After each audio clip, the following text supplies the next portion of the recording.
आप देख रहे हैं पूर्वांचल राज्य। मैं हूं शशि शेखर।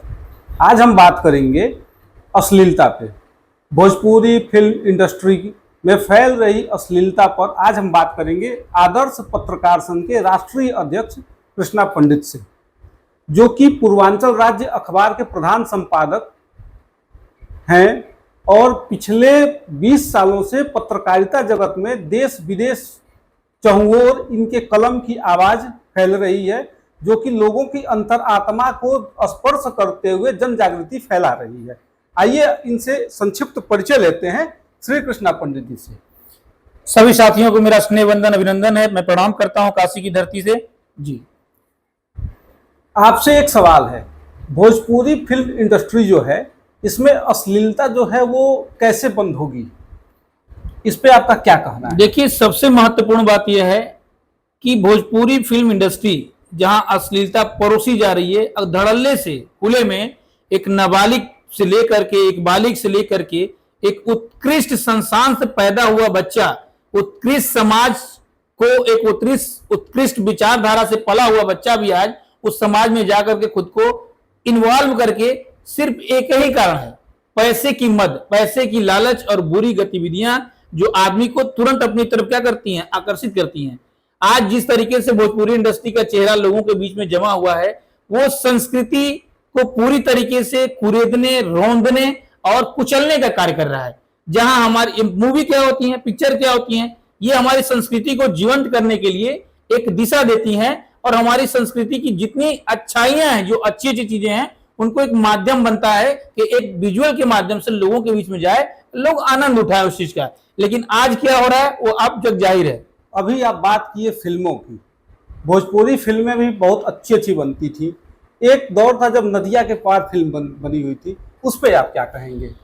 वही मैं कहना चाहता हूं, कुछ दशक पहले जहां संस्कृति को सहेज कर एक सुंदर वातावरण के साथ उसके गाने सुन लीजिए, आज भी कान में जब जाते हैं तो लगता है कि यार कितना प्यारा सुगंध है हमारी माटी का। हमारी माटी की जो ओरिजिनल सुगंध है, उस सुगंध को देखते हुए एकदम चित्रण आ जाता है। जैसे आपने कहा, उस नाम लेते हैं, वो सारी चीजें प्रकृति की हमारे सामने आ जाती हैं और स्पर्श करती हैं। तो वो एक जो सौगंध हम लोगों ने लिया और जो लिया था उन लोगों ने, जो लोग अब नहीं रहे। नदिया के पार फिल्म में सचिन अभिनेता थे जिन्होंने बहुत अच्छा अभिनय किया। आज के दौर के जो अभिनेता हैं, तथा कथित अभिनेता, जो स्टेज पे चल के गलत हरकत करते हैं, नायिकाओं के पीठ को सहलाते हैं, उनके वक्षस्थल को स्पर्श करते हैं, वह आज भोजपुरी समाज को कहां ले जा रहे हैं, इस पे आपका क्या राय है? सबसे मतलब क्लियर बात यह है कि जो आज जिसको आप नायक बोल रहे हैं, वो नायक नहीं है, खलनायक है। ये खलनायक हैं। इनका जो चरित्र है बहुत गंध से भरा हुआ है। आज भोजपुरी इंडस्ट्री में कोई भी सभ्य परिवार से अपनी लड़की को नहीं भेजना चाहता। किसी भी समाज में यह ठीक नहीं होगा दर्शाना कि दूसरे की माँ बहन अगर स्टेज पे शो कर रही है, गा रही है, तो उसके पीठ पे सहलाना, उसकी कमर पे सहलाना या उसके साथ बदतमीजी से बात करना, सलूक करना, ये आम बात है। आप देखते होंगे किस तरीके से टोन होता है वहां पे लोगों का, किस तरीके से हुंट करते हैं लोग एक दूसरे को। और तो और पर्दे के पीछे तो इतनी अश्लील हरकतें हैं कि जब आप जानेंगे उसके बारे में कि वहां खुद को सौंपिए, इसके बाद इंडस्ट्री में कोई काम आपको मिलेगा, अन्यथा आपको काम नहीं मिलेगा। ये जितने बड़े कलाकार हैं उनका नाम लेंगे तो शायद मेरा आत्मा खुद को स्पष्ट नहीं करेगा, ये अधिकारेगा कि ये लोग कभी झुनझुना बजाते थे। मतलब इनके पास जब खाने के नहीं औकात थी तो ये लोग संस्कृति को देखते थे और यही माँ के गीत से इन लोगों ने शुरुआत किया और लोकगीत को इन लोगों ने पैमाना बनाया। और जब ये तरक्की कर गए, जब ये हिट हो गए, तो आज किस कदर से संस्कृति को बेच रहे हैं, नंगा कर रहे हैं और उस नंगेपन का कैसे लाभ ले रहे हैं, व्यवसायिक लाभ ले रहे हैं, ये सब समाज धीरे धीरे जान रहा है। लेकिन फिर भी भोजपुरी इंडस्ट्री और भोजपुर जो ज्यादातर भोजपुरी से जो लगाव रखते हैं वो लोग संभल नहीं पा रहे हैं। जैसे बहुत सुंदर नाम है आपके अखबार का, पूर्वांचल राज्य, और पूर्वांचल में अधिकांश भोजपुरी भाषी लोग ही रहते हैं और पश्चिमी बिहार मान लीजिए या पूरा बिहार मान लीजिए। एक जनसमूह, अच्छा खासा जनसमूह भोजपुरी का प्रशंसक है, भोजपुरी भाषी है। एक समय था जब भिखारी ठाकुर हुआ करते थे, जिनको भोजपुरी का वाल्मीकि कहा गया। उसके बाद शारदा सिन्हा के गीतों ने समाज को एक नई दिशा दी और भोजपुरी को जिंदा किया।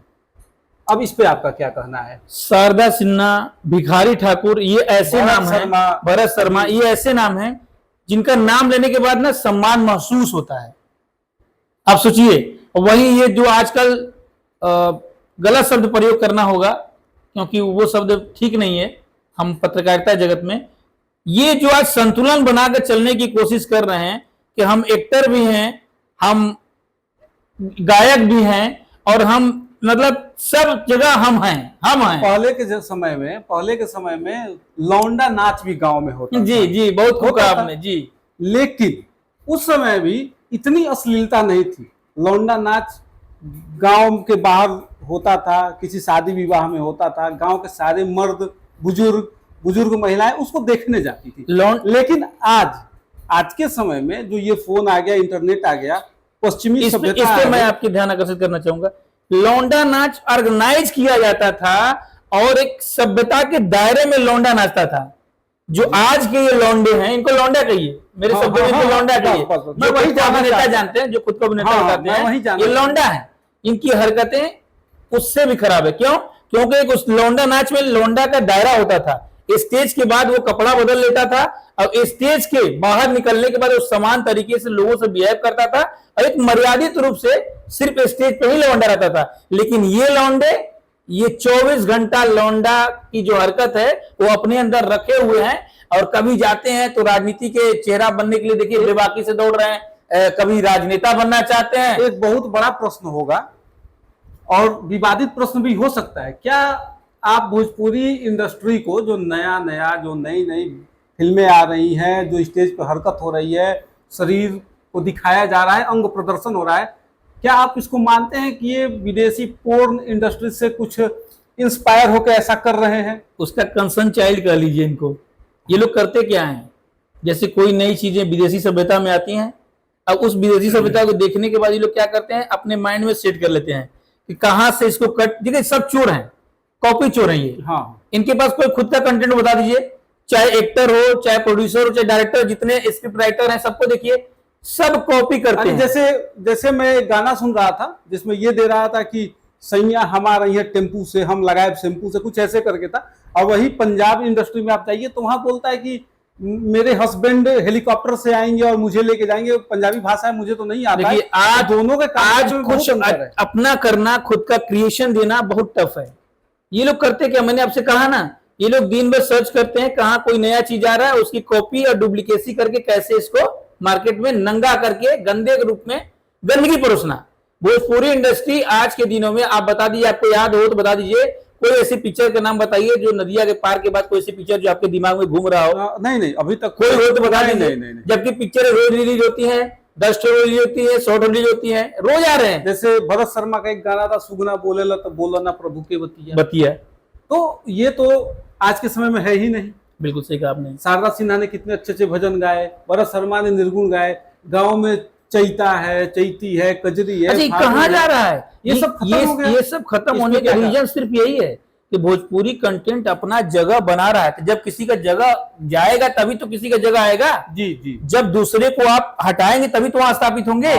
तो कजरी जो था, जो हमारे एक विधा है, एक कजरी जो लोकगीत की एक परंपरा थी, अब लोकगीत के रूप में लोग अश्लीलता को लेकर आ रहे हैं और लोकगीत का चलन बदल रहे हैं और कह रहे हैं कि हम लोक गायक हैं।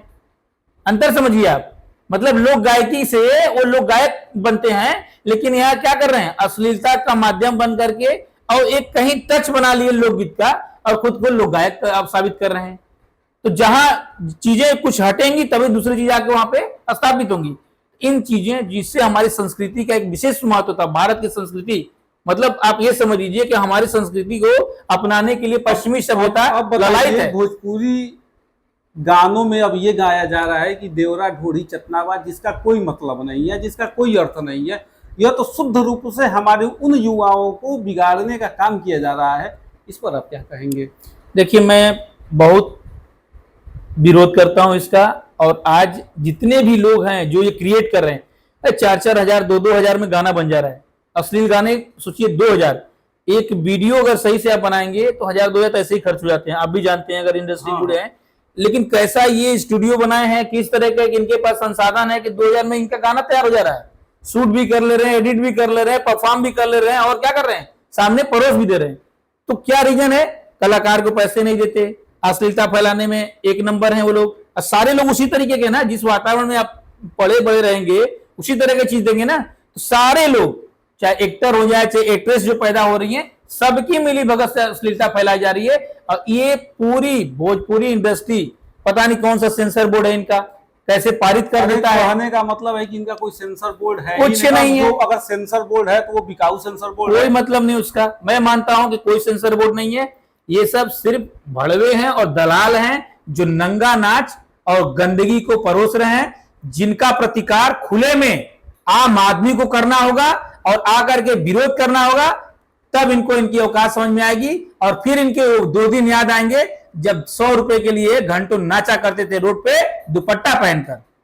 बिल्कुल सही बात आप कह रहे हैं। जब तक कठोरता के साथ इनके सामने पेश नहीं आया जाएगा और समाज जागरूक नहीं होगा, तब तक ये अश्लीलता बंद नहीं होगी। भोजपुरी समाज एक सभ्य समाज है और भोजपुरी समाज को गंदा करने का कुछ लोगों ने जो बीड़ा उठाया है, उसको रोकने का हर संभव प्रयास आदर्श पत्रकार संघ कर रहा है।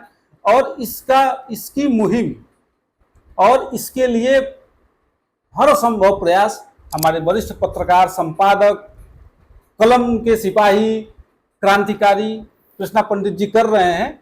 और आपसे मैं आखिरी सवाल ये करूंगा कि इसके लिए आगे क्या करना चाहते हैं और किस तरह की मुहिम मेरी रणनीति यही है कि हमारे साथ जितने लोग जुड़े हैं, जो हमारे लेख को पसंद करते हैं, जो हमारी चीजों को पसंद करते हैं, वो हमारी चीजों को आगे बढ़ाएं। मैं अपनी आवाज सरकार के कान तक डालना चाहता हूं, क्योंकि सरकार के कान में जू नहीं रेंग रहा है। नेपाल जैसा देश सोचिए अश्लील कंटेंट पर रोक लगा रहा है, और भारत सोचिए कितना बड़ा देश है, जनसंख्या की दृष्टि से विश्व में दूसरे नंबर पे है, लेकिन जिस तरीके से अश्लील चीजें खुले में परोसी जा रही है, चाहे सोशल मीडिया हो चाहे कहीं भी, इस पे सरकार का ध्यान आकर्षित कर इस पे रोक लगाने के लिए बाध्य कर दूंगा। और यदि यह कलम से नहीं मानेंगे तो सड़क पर उतरकर लोग विरोध करेंगे। और आदर्श पत्रकार संघ इस मुहिम को जब तक इस पर अंकुश नहीं लग जाता तब तक जारी रहेगा। इन्हीं शब्दों के साथ मैं बड़ी विराम था। जय हिंद, जय भारत। Thank you. नमस्कार।